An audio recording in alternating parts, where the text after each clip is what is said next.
嘿，今天玩玩具了吗？可怜的宇宙王者啊，他做成这样，要不要干脆不要做呀？本集来看看由万代出品的《Robo 魂》、《飞天神机》还有《无敌铁金刚》套组。登场于作品《可怜泰莎 U》，本作是旧版可怜泰莎的重制版，剧情架构理论上是以旧版为基地去改编，但是因为改编的太过狗血了，男主角的性格过度圣母病，却又抗压性极低，整部时尚化文戏比重远超过武戏，而且撒狗血的程度堪比乡土剧啊！武戏则是还没有爽啊就没了，最后一堆伏笔没收，然后反派阵营的主要干部几乎都死光了。要是真的第二季要以地狱博士为主轴，要不要换标题叫无敌铁金刚 X 好了？目前是还没有第二季的消息啦，我是觉得算了。飞天神机，可怜泰莎的专用支援机，不过大概因为集数太短了啦，飞天神机本身没有像原作有很多的武装表现，基本上就是单纯当个载具啦，飞到定点，然后可怜泰莎飞出来出击，顶多就是有致敬原作站在上面作战，变成像为了登场而登场，可惜了啦。整台的尺寸还是有啦，长度大概是23公分，不过大约比 SMP 版的小了一点点哦。至于全塑胶的重量，大概就是这么重。对照原设定，还原度上表现不错哦。原设定感觉比较长，是因为中间红色的区块比较狭长，可是本体一样是圆形的。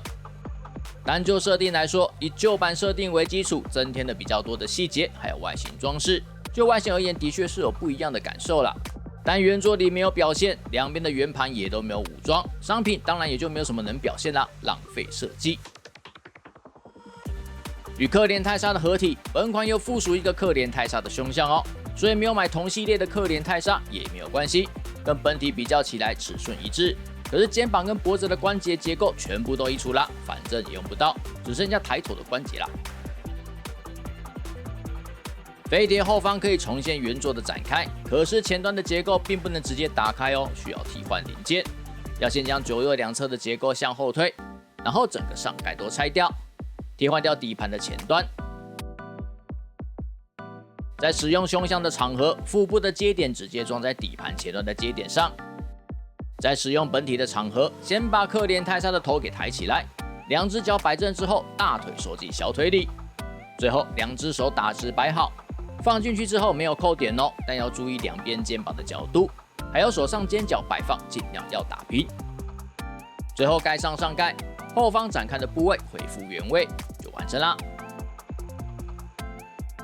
新版的外形最大的不同就是没有抱着飞碟啦，这点是我个人比较不满的地方啊，就是要抱着飞碟啊。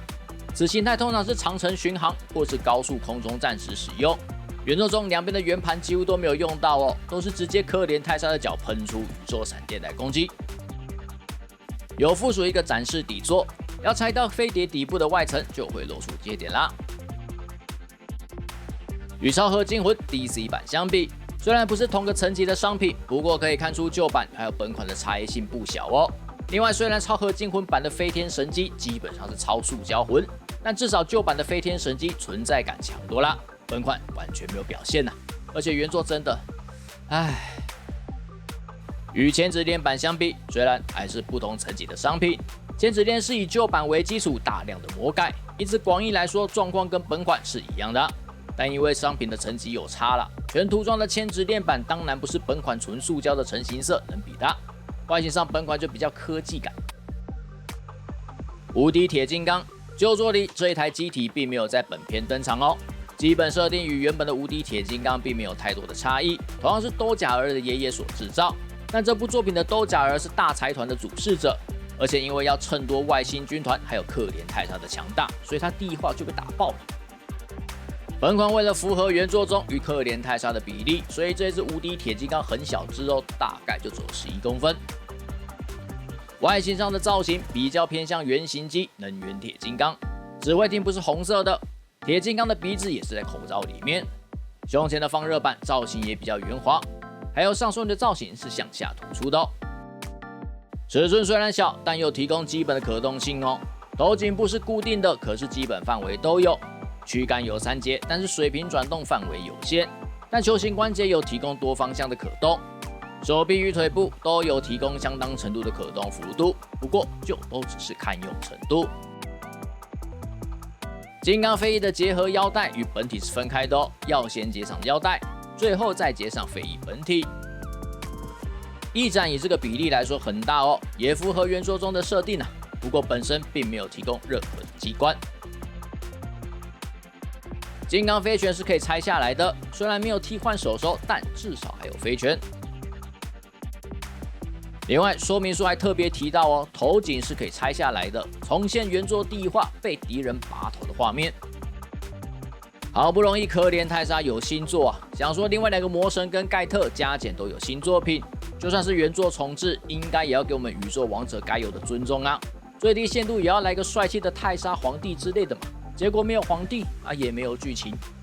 Robo 魂的可怜泰莎本体表现没有很好。飞天神机作为支援机体，也因为原作里面真的没有什么表现呐，所以商品真的也没有什么特色，也没有什么把玩性。虽然多附了一只无敌铁金刚，但即使我已经不期不待了，收到这款把玩之后，依然没有什么好的感觉哦。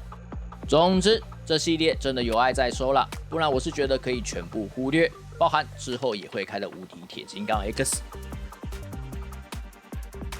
就这样，记得点赞、订阅、分享，拜拜。